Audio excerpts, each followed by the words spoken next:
क्या फिर से भारत में लॉकडाउन लगने वाला है? क्या फिर से कोरोना जैसी महामारी का आगाज हो चुका है? क्या फिर से अपने चेहरे को मास्क में छुपाना पड़ेगा? इन सारे सवालों में आज का भारतवासी झूम रहा है, घूम रहा है। उसके मन, मस्तिष्क और दिमाग में बस यही चल रहा है कि क्या अब आने वाले समय में फिर से कोविड-19 वाले दिन देखने पड़ेंगे। तो आपको बता दें, भारत में HMPV वायरस के अब तक कुल 9 मामले सामने आ चुके हैं। मीडिया रिपोर्ट्स के मुताबिक चीन में मामले इतने बढ़ गए हैं कि अस्पतालों में बेड कम हो रहे हैं। पूरी दुनिया में इसे लेकर डर बढ़ रहा है। लेकिन इसके बीच भारत से एक ही अपील कर रहे हैं भारत के नेता, राजनेता कि डरिए मत, इसका डटकर सामना कीजिए, साफ सफाई से रहिए और जो जैसा हम बर्ताव कोविड-19 के दौरान करते थे वैसे ही करिए।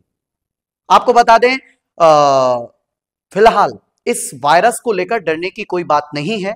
किसी भी समझदार और जागरूक व्यक्ति की तरह सिर्फ सतर्क रहने की जरूरत है।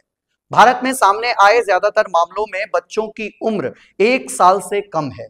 Centre for disease control and prevention के मुताबिक अगर देखें तो HMPV वायरस का सबसे अधिक खतरा छोटे बच्चों को, बुजुर्गों को और कमजोर इम्यून सिस्टम वाले लोगों को है।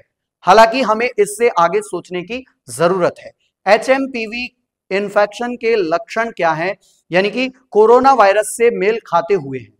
कोरोना वायरस जिस संक्रमण का बहुत ज्यादा नाम हुआ, बहुत ज्यादा चर्चा में रहा, कोरोना वायरस बच्चा बच्चा जानता है, तो उसके जो लक्षण हुआ करते थे कुछ वैसे ही HMPV के भी लक्षण हैं।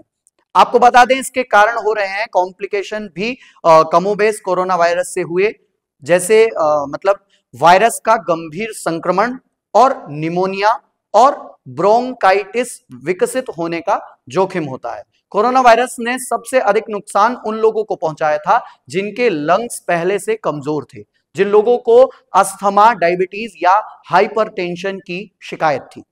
ठीक ऐसा ही HMPV वायरस के मामले में हो रहा है।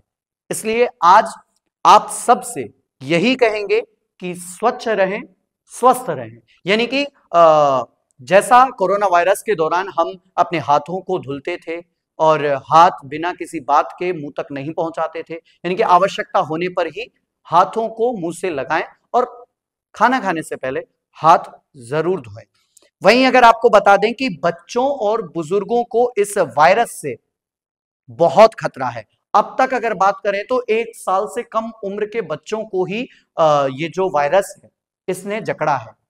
तो बच्चों को, बुजुर्गों को या जिनको पहले से कोई ऐसी शिकायत है जिसके कारण वो कमजोर हैं, उन सब के लिए ये सुविधा है, उन सब के लिए ये जानकारी है कि आप इस वायरस से बचें, ना कि घबराएं। घबराने की कोई जरूरत नहीं है। जब हम कोविड-19 जैसे महामारी से लड़ सकते हैं, उसका डटकर सामना कर सकते हैं, तो हमारा भारत किसी भी संक्रमण से डर और सहम नहीं सकता। यानी कि वो हर एक लड़ाई में लड़ सकता है, डटकर सामना कर सकता है। हर एक भारतवासी को इस वायरस से भी डरना नहीं चाहिए। उन सारे सवालों का जवाब एक ही है कि लॉकडाउन लगेगा या नहीं, वो हमारे ऊपर है। हम कितनी साफ सफाई बरत रहे हैं या हम उससे कितना सावधान रह रहे हैं। तो इस वायरस को लेकर जितनी भी यानी कि यूं कह लीजिए अफवाहें उड़ रही हैं, उनसे सावधान रहें और अपनी सुरक्षा पर पूरी कोताही बिल्कुल ना बरतें और स्वच्छ रहें। यानी कि हैंड वॉश करते रहें, अपने हाथों को अनावश्यक चेहरे पर न ले जाएं। इसी के साथ HMPV से बिल्कुल ना डरें। तब तक के लिए दीजिए इजाजत। बहुत बहुत धन्यवाद।